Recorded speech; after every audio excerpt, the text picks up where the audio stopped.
Ma'rifat setan dan ma'rifatullah bedanya cuma satu, Pak. Menghormati syariat. Satu itu aja. Jadi ketemu wali manapun nanti, pastikan dia tidak pernah berkalam menghina syariat.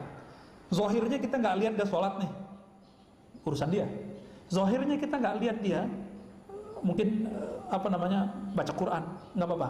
Yang penting dia tidak pernah mengatakan apa itu Quran.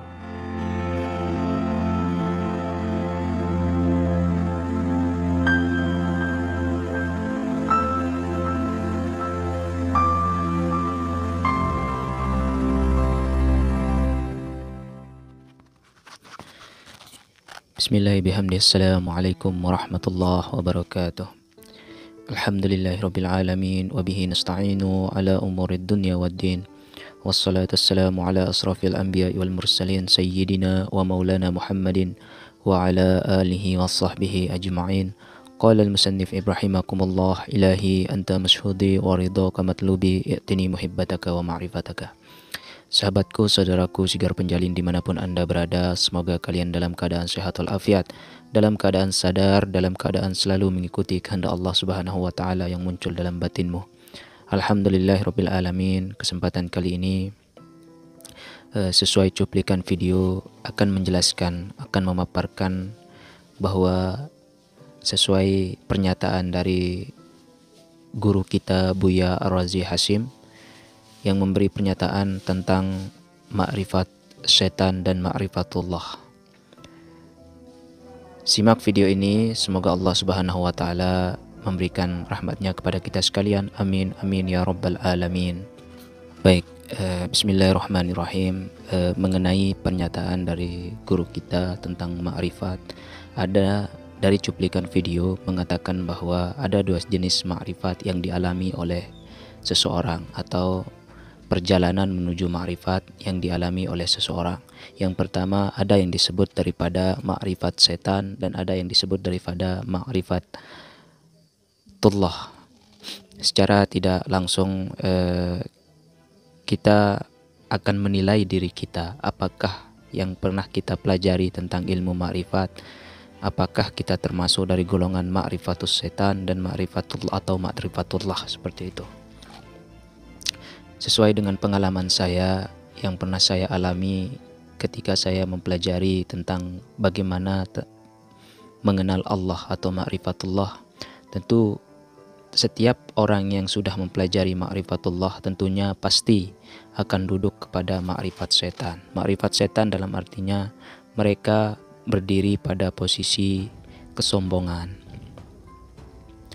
Ketika masih baru-baru, dalam artian masih baru-baru mengenal tentang ilmu daripada ilmu ma'rifat, tentunya kita akan sombong seperti itu. Apapun tentang syariat ini pasti kita akan menyalahkan dan membenarkan diri kita, dan kita lafalkan juga dan kita perdebatkan. Posisi itu adalah di mana kita berada pada posisi ma'rifatus setan, dalam artian ma'rifat yang kita alami itu mengenal daripada akan sampai kepada Allah, tapi masih dalam kategori kita sombong seperti itu. Pernah saya alami seperti itu, saudaraku. Itu merupakan salah satu perjalanan untuk menuju ma'rifatullah. Tentu ada jenjang-jenjang, tingkat-tingkat atau pengalaman-pengalaman spiritual yang memberi kesombongan. Itu merupakan sebuah ujian. Itu tidak salah. Itu tidak salah karena dari bimbingan-bimbingan tersebut pasti ada ujian-ujian yang akan kita hadapi. Namun secara tidak sadar ujian-ujian itu akan terus berkembang menuju daripada hakikat, daripada sejati, daripada ma'rifatullah itu sendiri. Dulu masih baru-baru saya mengenal ilmu ma'rifat atau ilmu pengenalan jati diri atau mengenal daripada hakikat Allah Subhanahu wa Ta'ala. Saya sangat sombong sekali, dalam artian saya masih digerakkan oleh nafsu saya. Intinya saya masih digerakkan oleh setan seperti itu.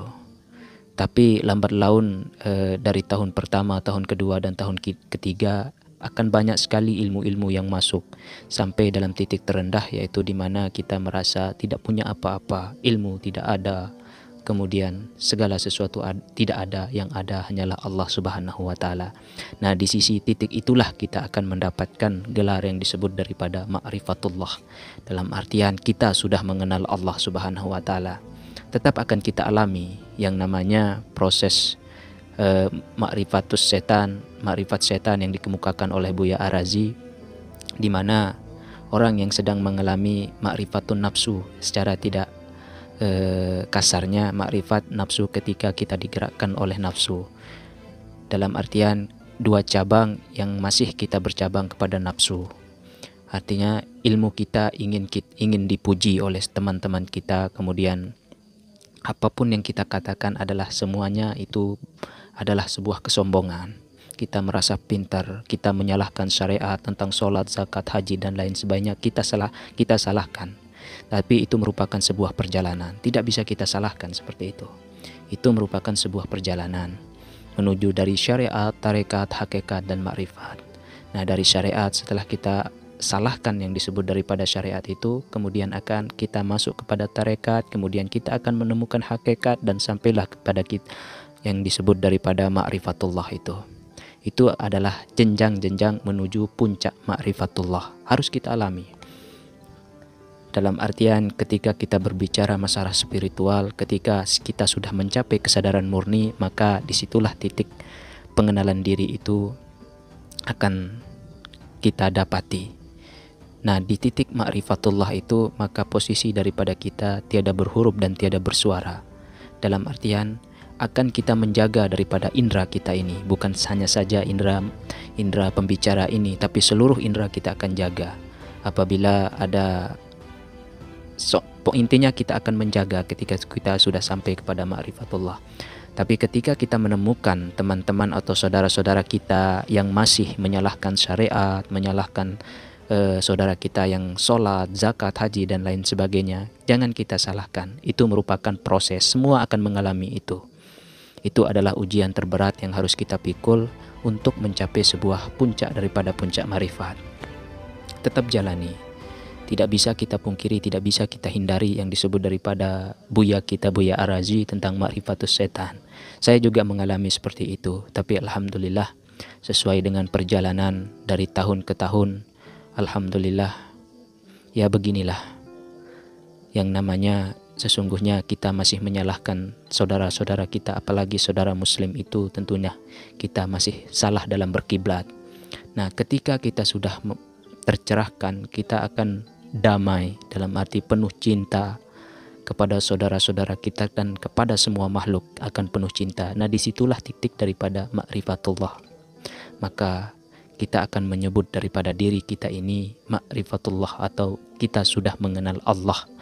Tapi kita tidak suarakan dengan indera kita ini, tapi kita rahasiakan untuk diri kita sendiri. Tapi ketika pengalaman spiritual kita humbar-humbar, saya sudah bertemu Allah, saya sudah menjalankan ini, saya sudah mendapatkan ini, semuanya itu adalah proses perjalanan spiritual. Intinya jalani sedikit demi sedikit, kita akan tercerahkan, kita akan mencapai puncak. Tapi jangan terlalu, kita terlalu berlari kepada puncak, kita akan jatuh, pasti kita akan jatuh. Karena beban menuju ma'rifatullah itu sangat-sangat berat, saudaraku. Maka kita harus bersabar, kita harus jalani kehidupan ini untuk mencapai sang sejati. Yang ingin belajar daripada sang sejati, atau yang sudah diberi kehendak atau sudah diberi tugas untuk menuju sang ilahi atau Allah Subhanahu wa ta'ala. Mungkin pernyataan daripada Buya Ar-Razi itu adalah seperti itu. Tidak bisa kita pungkiri. Ketika kita masih menyalahkan, itulah ma'rifat setan. Kita sedang berdiri di atas puncak pertama, kemudian masuk kepada tarekat, hakikat dan ma'rifat. Dan setelah ma'rifat, maka di sana ma'rifat di atas ma'rifat. Maka kasih sayang seluruh alam akan kita dapati.